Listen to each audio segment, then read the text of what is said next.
Maybe I can summarize my thoughts about Factory Town 2 because it will be released soon, and I still haven't prepared the release the video about the game. I generally think the game is really perfect.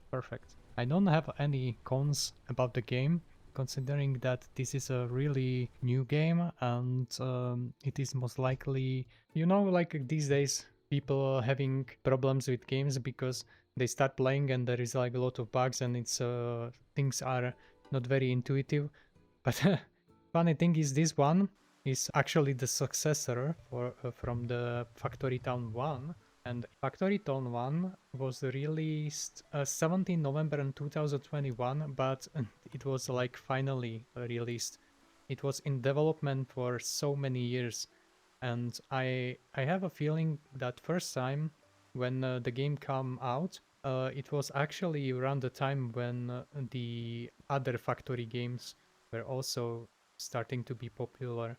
So this is basically one of the very first so-called settlement or factory and settlement games, like this specific combination.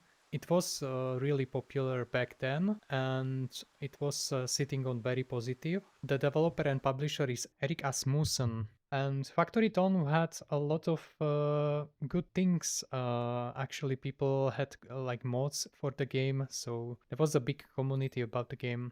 The initial game costed like 20 euros, around that. I'm thinking the Factory Town 2 will be even maybe 30 euros. That's my prediction, but if I'm wrong, I do apologize. I will post the review maybe one day before the release, so you can decide if you want to buy the game or not. In my opinion, the game is really fun to play, really good, and it is something special in the terms that there is no such similar experience. You will not find any similar experience when it comes to the playing the game. I will briefly show you like how the game plays. You can decide if it is for you or not. Let's also talk about what is better. We can a little bit compare to the Factory Town 1.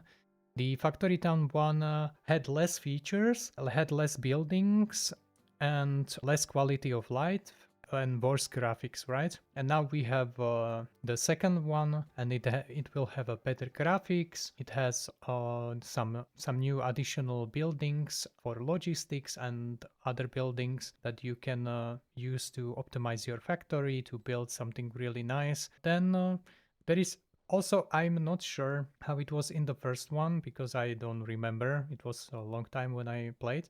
But this one has an interesting mechanic where you actually can switch between like build mode and like player mode. So you can basically in the player mode can move your minion.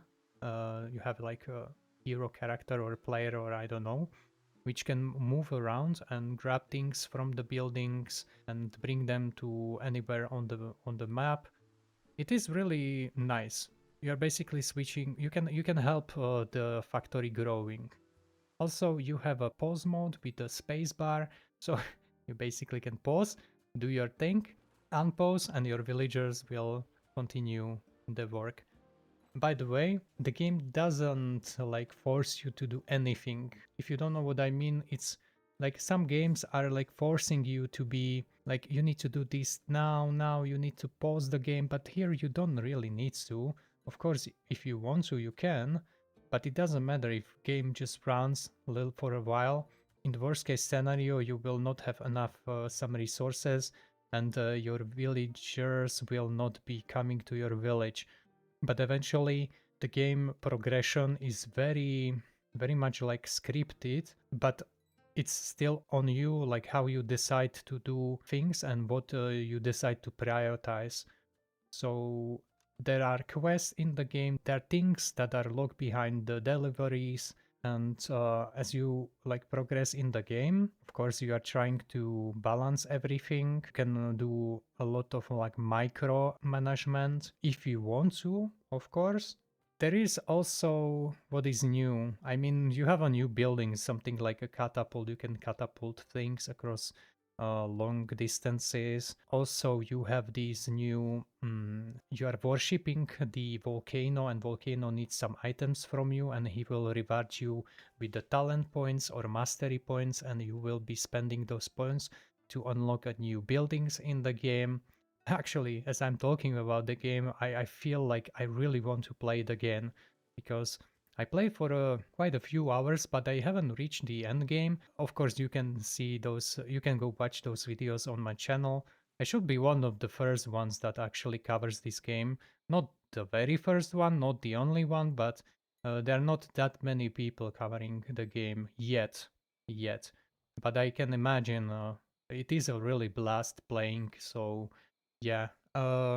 What else? I really highly recommend to go check the game. It will not be the cheapest, but I mean, if you have resources, it is the last thing. Like what you will find here is not halfly cooked game. It is really like polished, and it is, you know, like final. It's not that you will find some annoyances because the game needed to be released very quickly in order to gain money or something. No, this was a really like passionate project with good technical experiences from the man that created the game. So that's my personal opinion, right? From all these hours I managed to play the game. By the way, I haven't played only demo. I received the key. I was lucky.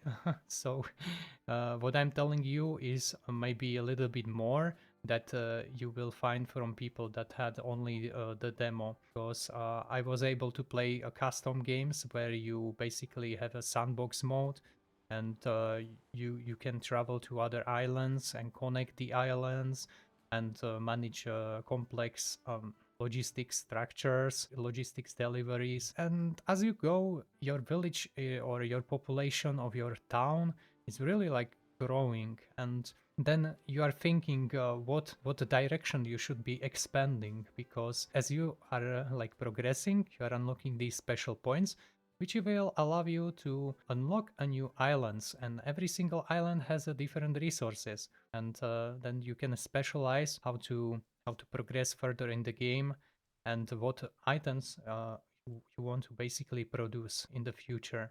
Of course, as your town grows, you basically have higher demands on your population, and how the economy or progression works in the game is basically you have these markets, and it is a little bit different, I believe, from the first game.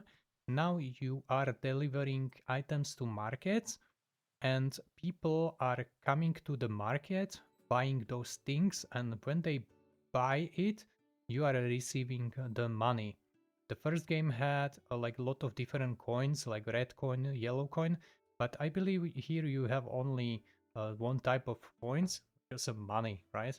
Then you can use those coins. The buildings themselves can have a special upgrades which will allow you to be more efficient with your layouts and everything. Like you will need like less buildings to produce the same amount of things. It is really complex, what I want to say. Also, I don't know what about you guys, but I'm really sick of the games these days that are really like half cooked, but this one is not. This one will bring you really a joy, I can say. If you are the person that likes factory building, settlement management, but it's not that tedious that you need to switch, you know, like schedules and assign the jobs. No, you don't need to do this here. And also you don't need to like click on the villager and tell him like go to this wood, to this tree, and bring wood back to the lumber mill. No, it is changed. This game has something much easier where you just build a box, assign villagers to the box, set a filter, and they will just start gathering everything around the box and bring to the box. So yeah, it is more easier than the first one, in my opinion. Then what else? If you enjoyed this video, please leave a like. If you played the first Factory Town, let me know if you are willing to buy this one. And also you can become member of the channel if you decide to support me a little bit more, so I can do these videos as for a living.